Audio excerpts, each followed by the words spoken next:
Здравствуйте, в эфире информационный выпуск новостей Хаберлер. В студии для вас работает Асан Абиблаев. Сегодня в нашем выпуске. До 2020 года Крым будет полностью газифицирован.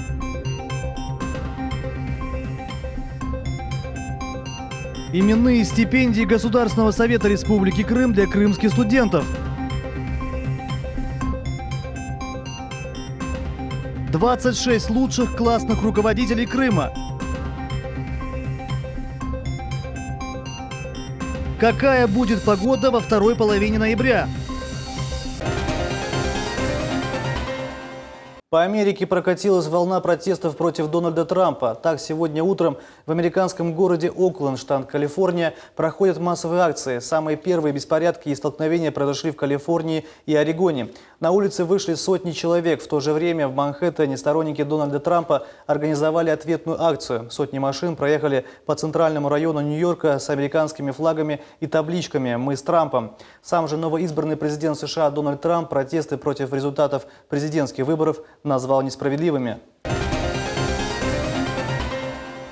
До 2020 года Крым будет полностью газифицирован. Одним из районов, который менее газифицирован на полуострове, является Первомайский. Здесь газопровод уже подведен до села Гришино. Сейчас готовится проектно-сметная документация по газификации и других населенных пунктов района. Об этом стало известно в ходе проведения Дней Госсовета в Первомайском районе. Кроме того, в поселке Войково вскоре появится еще один детский сад. Подробнее расскажет наш корреспондент Султания Ситакаева. Поездка началась со знакомства с Войковским детским садом «Вишенка». Как стало известно, в детском саду прошел ремонт по замене крыши кровли. Также из государственного бюджета было выделено 120 тысяч рублей для закупки мебели и игрушек. В 16 марта месяце открыли на третью группу. В 2017 планируется строительство нового детского сада на 120 мест. Полноценный детский сад.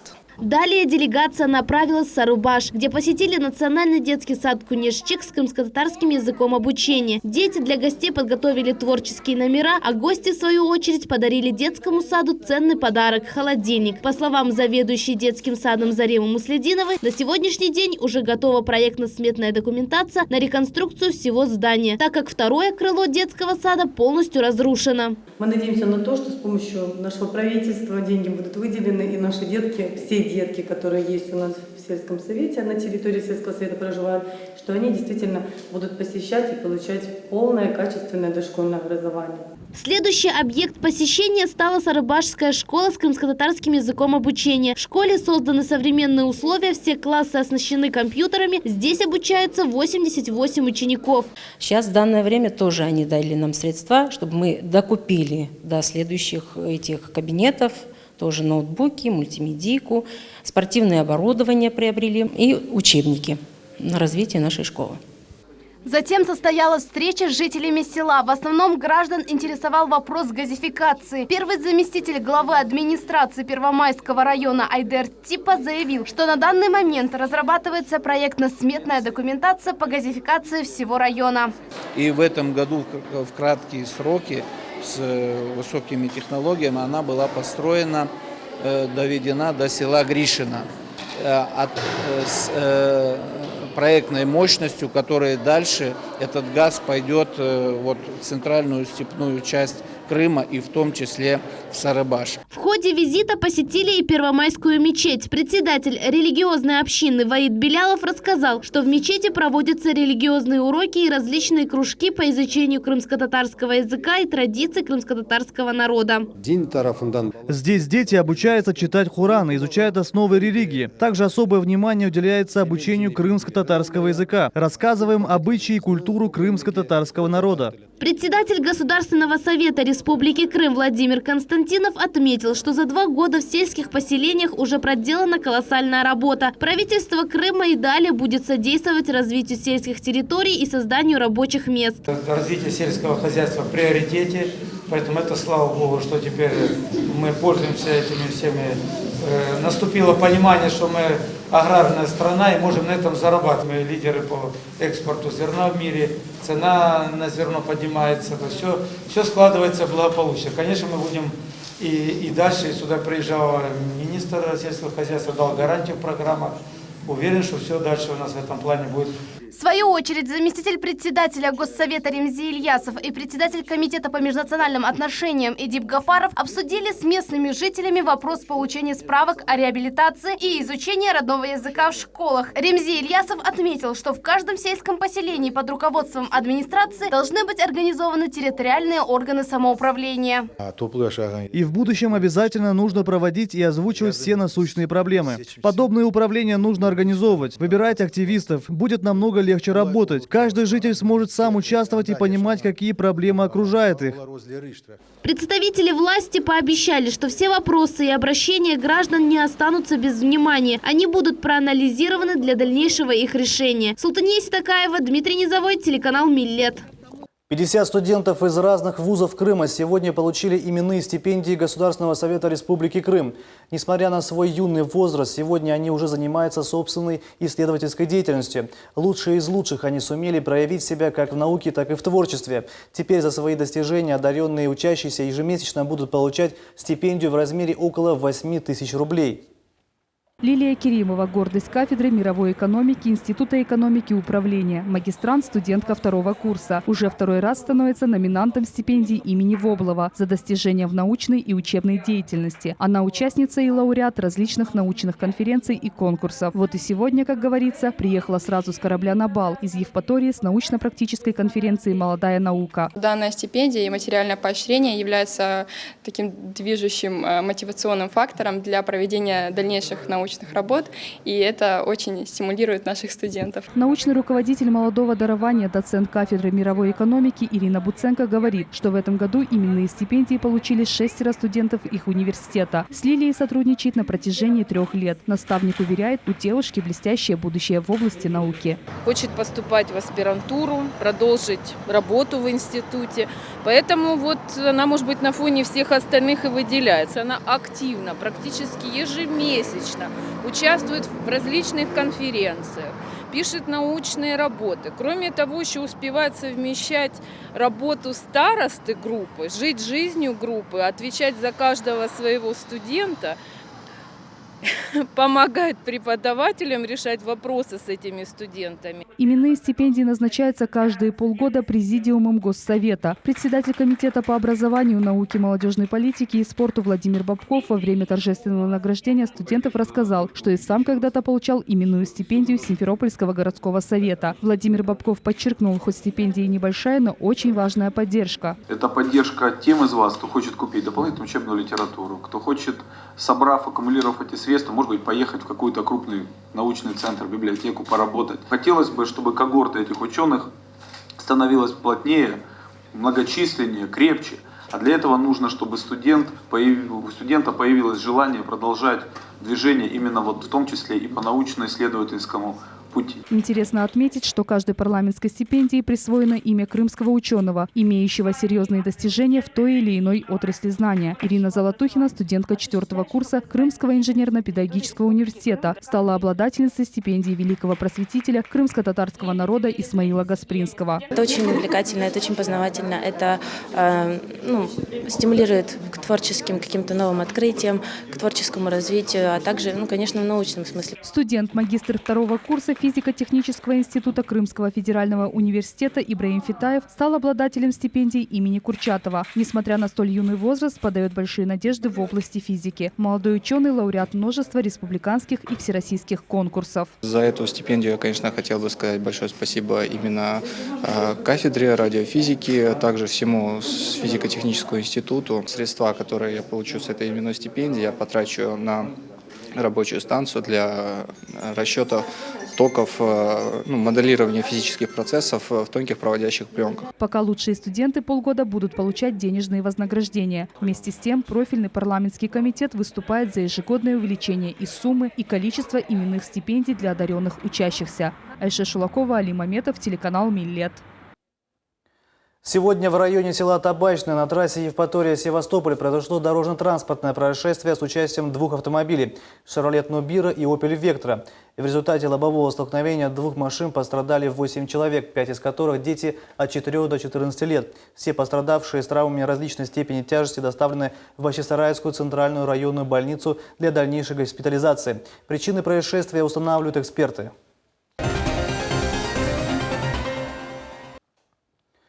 В Крыму выбрали 26 лучших классных руководителей. Педагогам-победителям Республиканского Крымского форума «Лучший классный руководитель-2016» вручили дипломы и денежные сертификаты в размере 20 тысяч рублей. С номинантами познакомилась и наш корреспондент Сабрия Халиляева. Чтобы стать лучшим классным руководителем Крыма, педагогам необходимо преодолеть 3 этапа. Сначала представить свой урок на школьном уровне, затем в районном этапе, а после чего отправить видеоотчет о проделанной работе на республиканский конкурс. Сакчанка, преподаватель начальных классов Наргиз Абдураманова со своими учениками провела неповторимую работу под названием «Классный час. Горячее сердце». Это всероссийская общественно-государственная инициатива, которая проводится под руководством Светланы Медведевой. Благодаря этой работе удалось рассказать о подвигах нашего народа, наших земляков, наших сверстников. Зачитай, пожалуйста, слова. Мы верим, что в трудную минуту обязательно найдется горячее сердце, готовое прийти на помощь именно вам. Именно вам, конечно же. Я тоже думаю и надеюсь, что именно горячее сердце, человек с горячим сердцем может помочь в трудную минуту вам. Стоит отметить, что Наргиз Абдураманова – первый крымский педагог, который реализовал всероссийскую акцию «Горячее сердце» на классном часу в своей школе. В России уже 2003 года идет не конкурс, а акция «Горячее сердце». Но в Крыму нет. Мы еще искали в Крыму с детьми героев, которые совершили подвиги, которыми наградили нагрудным знаком «Горячее сердце». Мы не нашли, но надеюсь, что мои дети будут первыми. В области физической культуры одержала победу Сальге Умерова, учитель Раздольнинской общеобразовательной школы. Сальге считает, что наша молодежь должна быть в первую очередь здоровой, и поэтому со своим 9 классом подготовила проект «В здоровом теле здоровый дух».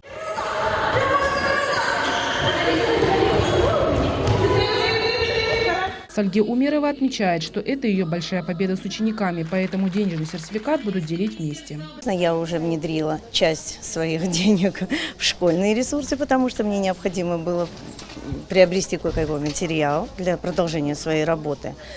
Ну, я думаю, что всегда найдет учитель, куда деть эти деньги. Но обязательно будут поощрительные призы для моих детей. Это обязательно. Они у меня сладкоежки, они у меня любят, когда я им сама пеку, я их сама угощаю, поэтому они любят такие мероприятия. А вот лучшим классным руководителем Черноморского района стала 29-летняя Зибиде Исмайлова. Зибиде – преподаватель русского языка и литературы с 7-летним стажем, и в этом году она выпускает 9 класс. Рассказывает, любит свою работу за то, что, отдавая душу своим ученикам, видит плоды своего труда.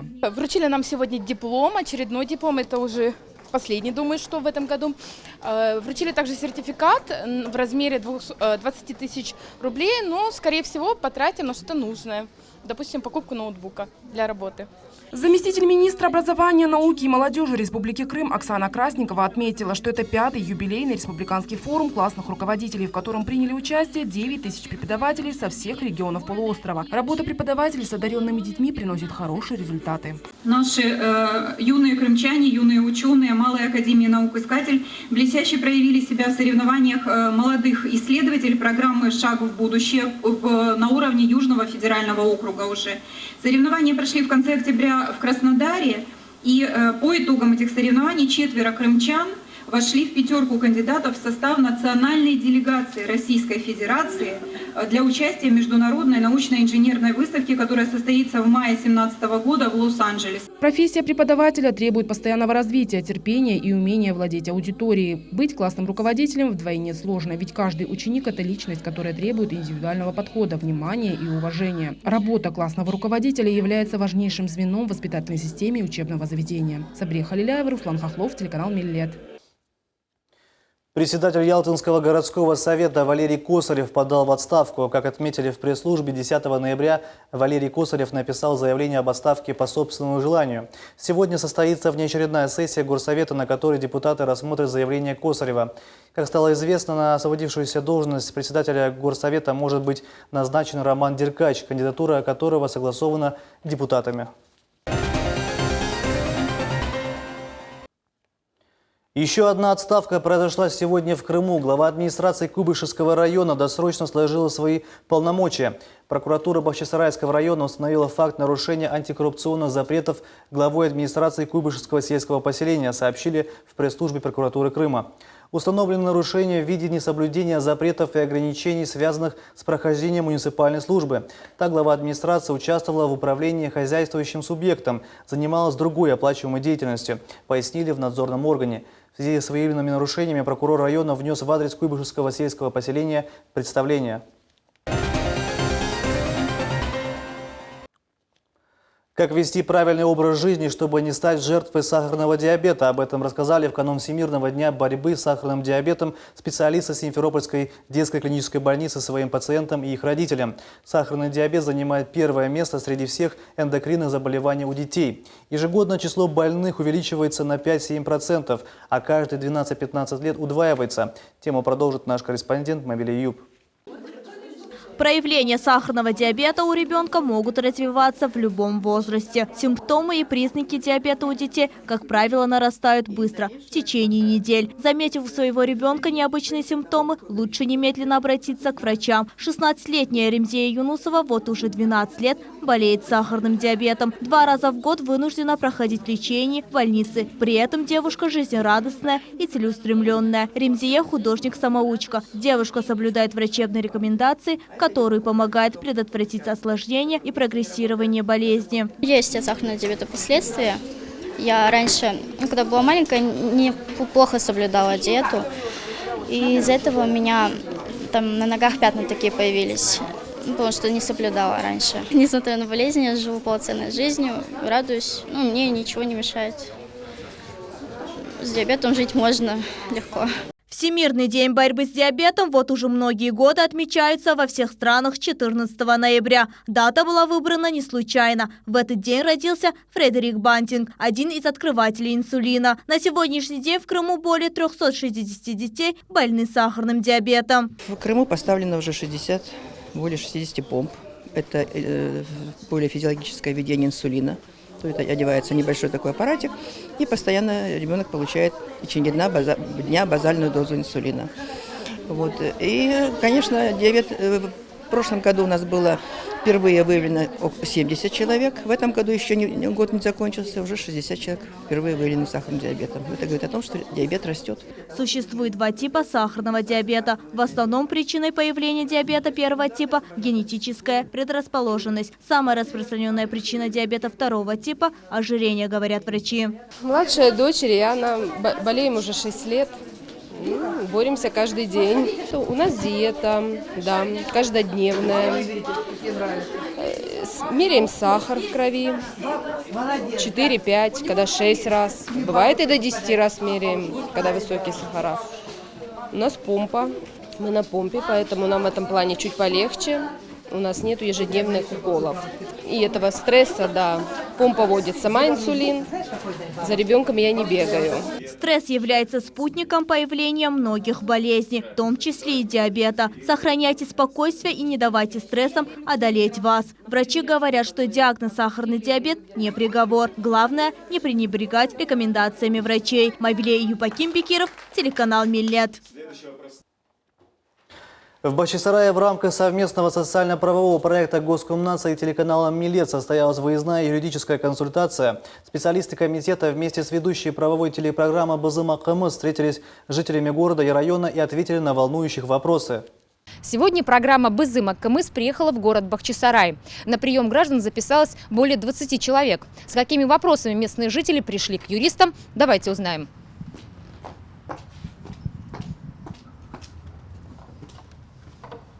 Едва сдерживая слезы, Шейде Халилова, приехавшая из Узбекистана, рассказывает о безуспешной ходьбе по чиновничьим кабинетам. В ее свидетельстве о рождении допустили ошибку. В результате она уже 2-й год не может получить гражданство и растаможить контейнер с вещами. Юристы Госкомнадзора поясняют, решить проблему можно в судебном порядке, но сначала надо получить ответ из архива. Для этого они подготовят запрос. Анжелика Халилова 9 лет стоит в очереди на получение квартиры. Своего жилья у женщины нет. Недавно ей сообщили о снятии с квартирного учета. Причина – наличие в собственности земельного участка, выданного ей ранее. Правомерны ли действия сотрудников администрации Бахчисарайского района, Анжелика пришла узнать у юристов. Я обратилась с таким вопросом жилищный. Я стою на квартирной очереди в Бахчисарае 10 лет уже. И мне недавно отказали, сняли с очереди, так как у меня есть земельный участок. Он приватизирован, но он пустой. Строить я ничего не могу, финансовые, да, проблемы. Вот. И очень расстроилась, конечно, очень возмущена и надеялась и ждала 10 лет. Пускай даже заберут участок, но поставят, восстановят мою очередь, так как я действительно нуждаюсь в жилье. Сабрия Османова на прием к юристам Госкомнадза приехала из села Тополи Бахчисарайского района. Рассказывает, еще в прошлом году получила справку о реабилитации. Теперь хочет воспользоваться положенными ей льготами. Особенно интересует компенсация расходов на подключение к газу. Мы заключили в 2012 году договор о подключении газа. И в 2013 году нам подключили. Но вышел указ о том, что могут быть компенсации об газоснабжении, водоснабжении, электроснабжении. И мы пришли на консультацию проконсультироваться, будет ли по украинскому договору заключен окажут ли нам помощь. Компенсации, возвратят нам деньги или нет. Юристы Государственного комитета по делам межнациональных отношений депортированных граждан отмечают, по результатам выездных консультаций не только пишут запросы, но и выявляют проблемы, требующие изменений в законодательстве. На сегодняшний день к нам пришли люди с вопросами, связанными с тематикой получения гражданства, получения земельных участков, квартирный учет.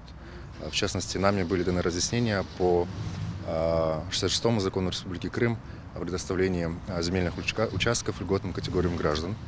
Под льготную категорию граждан попадают граждане, относящиеся к категории многодетным семьям, попадающие под категорию людей, обеспеченных менее 10 квадратных метров, ветераны Великой Отечественной и иные категории, предусмотренные данным законом. Следующая выездная консультация юристов Госкомнадза совместно с журналистами телеканала «Милет» пройдет уже на следующей неделе. Оксана Лободая, Дэм Исмаилов, телеканал «Милет». Осень – непредсказуемая пора года. Сегодня может быть тепло и солнечно, завтра холодно и сыро. Нынешняя осень не порадовала крымчан привычными солнечными днями. Напротив, резкое похолодание наступило уже в конце сентября. Какая погода будет царить во второй половине ноября, узнавала наш корреспондент Гульнара Каримова. Ноябрь в Крыму – месяц контрастов. Всем тем, кто в этот месяц собирается совершить путешествие в Крым, следует правильно подобрать гардероб. Так, начало текущей недели было теплым и солнечным, а вот выходные будут холодными. Синоптики сообщают, завтра последний теплый день в этом году. Уже 13-14 числа ожидаются заморозки. На эти дни синоптиками нашего Крымского гидрометцентра выпущено штормовое предупреждение в связи с прохождением холодного фронтального раздела Средиземноморского циклона. Значит, 13 ожидаются сильные, местами очень сильные дожди, которые 14 ноября перейдут в мокрый снег. Ожидается очень сильный, сначала юго-западный, затем северо-западный ветер 20-25 метров в секунду. Осенний Крым невероятно красив. В ноябре леса поражают воображение разноцветием красок. Правда, на следующей неделе любителям путешествовать придется воздержаться от дальних поездок. Синоптики сообщают мокрый снег, усиление ветра и даже гололедицу на дорогах. Поэтому МЧС рекомендует соблюдать правила безопасности. Необходимо соблюдать элементарные меры безопасности в условиях штормовой погоды. Соответственно, при сильном ветре необходимо обращать внимание на свое местонахождение, слабо укрепленные различные конструкции, ветхие деревья, наличие на балконах и других конструкциях слабо укрепленных вещей, предметов и так далее. При гололеде особое внимание мы обращаем автолюбителей. По возможности ограничить выезд в эти дни. Неустойчивости крымской погоды местные жители не удивляются. Отмечают, главное вовремя следить за прогнозами и не терять хорошего настроения. Осень должна быть осень. Вот сейчас листопад, листья пожелтели, облетели. Вот такая и должна быть. Мягкая, теплая, крымская осень должна быть. Гуляем по парку, собираем листья, каштаны и так далее. Гулять в любую погоду. У природы нет плохой погоды. Синоптики, в свою очередь, советуют. Главное – вести подвижный образ жизни и одеваться теплее. Несмотря на такие изменения погоды, были в хорошем настроении. Естественно, одевались тепло в соответствии с нашим предупреждением. Самый холодный ноябрь в Крыму был в 1953 году. Температура воздуха составила 18 градусов мороза. А самый теплый ноябрь был в 1932 и 1910 году – 27 градусов тепла. Многие задаются вопросом, что делать в осеннюю погоду. Ответ прост – гулять. Яркие краски, созданные природой, станут отличным фоном для ваших фотографий. А если дождливый день навевает тоску, выпейте чашку чая или кофе в компании друзей. Гульнара Каримова, Энвер Румшевич, телеканал «Милет». А это все новости на сегодня. Оставайтесь с телеканалом «Милет». До новых встреч в эфире.